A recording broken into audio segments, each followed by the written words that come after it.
It really doesn't matter because today that scientific basis is shared. But the knowledge about that scientific basis and the knowledge of how we move on the basis of this common understanding to do the right, to make the implementation possible and realistic is still a big challenge to all of us. So when I think about, well, by the way, I mean today, in an hour or so, 2 hours, in the Norwegian capital of Oslo, in the Oslo City Hall, IPCC and Al Gore will be receiving the Nobel Peace Prize Award.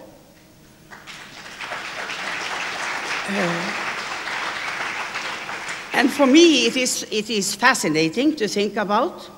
We have been celebrating this year the 20 years anniversary of the report that I led in the years between 83 and 87, and which was the basic, our common future, of the Rio Conference, of all that happened in a way from 87, or even while we were working, reaching out to the business community, to the scientific community, to the NGO community, not only to governments, in a way that hadn't been done before by any global body of this nature.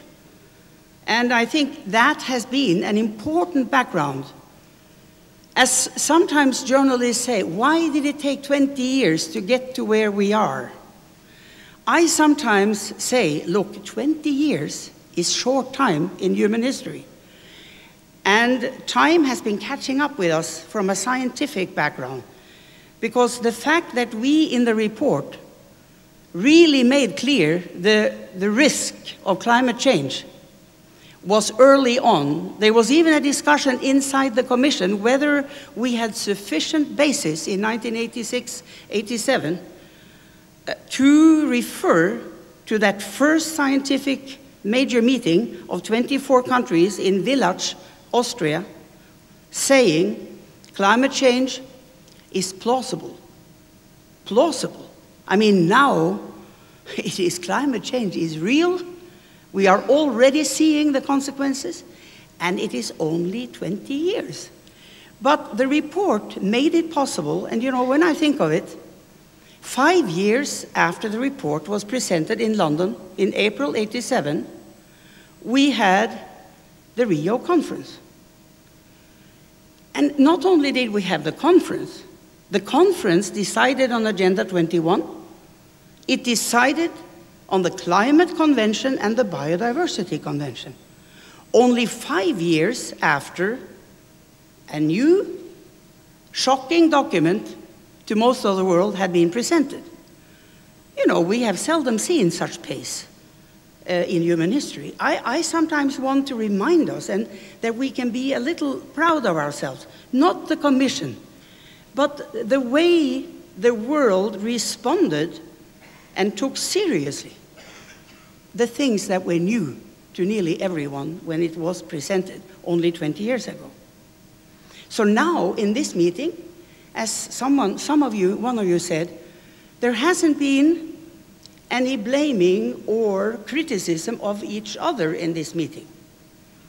No, because during the last years, maybe even only the last year or two, the drama has become clear to everyone, and everyone feels there is no more time to do the blame game. And this is, I think, a message also to the delegations, not only to business and thinking about your relationship with governments and how we work together. It's also a message to every delegation that the blame game is not what is going to bring us forward. It is trying to understand where everyone is coming from and trying to find the things that bind those interests together. So, Yvo de Boer this morning said, you, the business community, you are the key to a low-carbon future. Yes, I think you know you are. But I have also heard all day that you all know that you are dependent upon wise and far-sighted governments that can create a climate deal. Not tomorrow or, I mean, launching, yes, but within the next year or two, able to conclude a climate deal that will help you be able to be the key to the low-carbon future. Because without the governments, without that framework, without better answers to many of the questions of barriers that you have identified, we will not be able to move quickly enough forward. So I just also want to share with you something which, to me, is an illustration. Emil Salim was member of my commission. When I put together the commission, this is also unusual. I insisted two things. It was an independent commission, but it still was given its broad framework, a very ambitious one, from the General Assembly, but I was allowed to act like an independent commission could do. No committees in New York or somebody telling us what countries should be on or making a lot of fuss. I was able to insist. So there were two things. Picking the people, because I knew I needed a combined body of people with political experience and people with sufficient scientific background and economists, so that we could analyze the trans-sectional nature of the whole sustainable development concept. We created that word, of course, ourselves after our analysis, but the point is, we needed that kind of combination. The other thing was, I insisted, I'm going to have more than half of the members coming from the developing world. This was back in 1984, early winter months, while I was putting together the commission.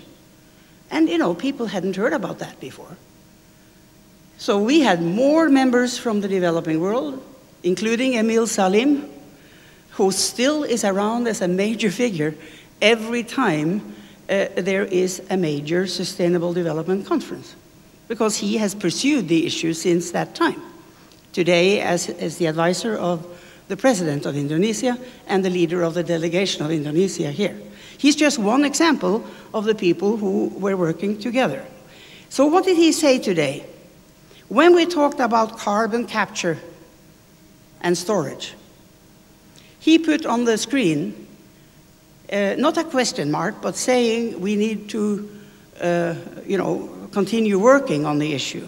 He didn't define it as something that we should agree to do yet. And when he was provoked or asked by the moderator about the issue, he said, he asked a counter question. What, isn't it, it has a terribly high price level, he said, as far as I understand. And then he secondly said, if we have that kind of money, I know of other areas where you could use that kind of money better, and he used public education as an example. Then someone said, well, nobody knows the price today. Nobody can tell exactly about what carbon capture means and storage, because it hasn't been done yet. It's just on the project table. But then, I think it was Rio Tinto's representative here saying, but there is no reason to believe that it is going to be more costly than other alternative energy sources. So in a way, he defined it within the framework of what we have to do anyway, which we have seen from the beginning today from Tanaka. The big reductions and the basic change in order to improve energy efficiency, and also because we have a clear projection that oil, gas, and coal are going to be 80% of the energy mix, even several decades from now.